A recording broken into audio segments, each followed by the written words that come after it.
पहले याद रखना, ऐसा ना हो धर्मेंद्र प्रधान के साथ साथ आशुतोष तुम्हारा भी ट्रांसफर करवाएगा।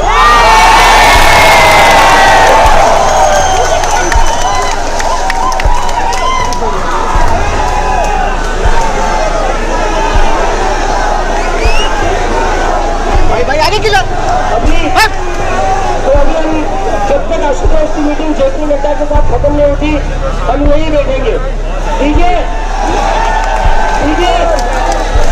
हम देखेंगे मीटिंग में क्या निकल कर आता है, क्योंकि भरोसा तो नहीं हमें इन लोगों का। कोई बैकडोर मीटिंग में होगी, मीटिंग का जो भी होगा जाएगा। 20 तारीख से एक शांतिपूर्ण आंदोलन चल रहा है। वहां पर सोनम वांगचुक जी 20 दिन से ज्यादा अनशन पर बैठे रहे। सरकार ने एक न सुनी। सरकार ने एक भी व्यक्ति सोनम वांगचुक जी से बात करने के लिए नहीं भेजा, सीधा पुलिस भेजी उनको बर्बरता से उठाने के लिए। तो जो सरकार पुलिस भेज सकती है, किसी को बात करने के लिए भी भेज सकती थी, लेकिन ये उनका अहंकार है। आज जिस शिद्दत से पुलिस बंदोबस्त किया गया युवाओं के इस मार्च को रोकने के लिए, जिस शिद्दत से पूरी एडमिनिस्ट्रेशन का प्रबंधन किया गया, अगर उसी शिद्दत से एग्जाम करा लेते तो नीट का पेपर नहीं लीक होता, एसएससी का पेपर नहीं लीक होता, टेट का पेपर नहीं लीक होता, हर साल सीयूईटी का एग्जाम खराब नहीं होता, सीबीएसई की ओएसएम मार्किंग खराब नहीं होती। लेकिन मोदी सरकार को सिर्फ और सिर्फ सत्ता की हवस है, उनको युवाओं के भविष्य की कोई भी चिंता नहीं है।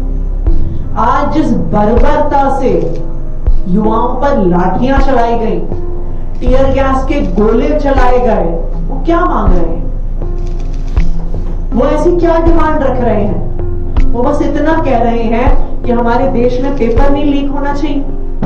वो बस ये कह रहे हैं हमारी शिक्षा व्यवस्था ठीक होनी चाहिए। वो बस ये कह रहे हैं कि जिस व्यक्ति की वजह से शिक्षा व्यवस्था ठप हुई उसका इस्तीफा होना चाहिए। ये क्या गुनाह कर दिया इन छात्रों ने? लेकिन मैं मोदी जी को यह कहना चाहती हूं कि इतिहास गवाह है कि जब जब कोई भी तानाशाह, कोई भी सरकार इतनी अहंकारी हुई है, इसका मतलब है उसका अंत आ गया है। और जो लाखों की संख्या में आज युवा सड़क पर आए, अगर इनकी नहीं सुनी गई तो यही युवा मोदी जी की तानाशाही का अंत बनेगी। Remember, this is a protest that's being led by Sonam Wangchuk. Also, his wife is part of this. Several protesters led by Abhijit Dipke, who has been demanding Dharmendra Pradhan, Education Minister's resignation over several paper leaks that have happened in this country, especially the mess in the CBSE portal and also the NEET UG paper leak that happened in May. He's been demanding his resignation. Protesters today have gathered at Jantar Mantar and now there's action that's being taken on them. Remember that Parliament session is on, so the equivalent of Section 144 of the Bharatiya Nyaya Samhita is in place already. So the police had made it very clear that a gathering of more than 5 people is not allowed. It's a high security zone and these protesters are in Jantar Mantar. They have vowed for action against, they're asked for action against Dharmendra Pradhan, the Education Minister. They however had not sought permission from the Delhi police, saying that they don't want to follow colonial laws and they don't want to give them a sense of validation. But remember that this was an important, this also becomes important because Sonam Wangchuk was on fast for almost 28 days.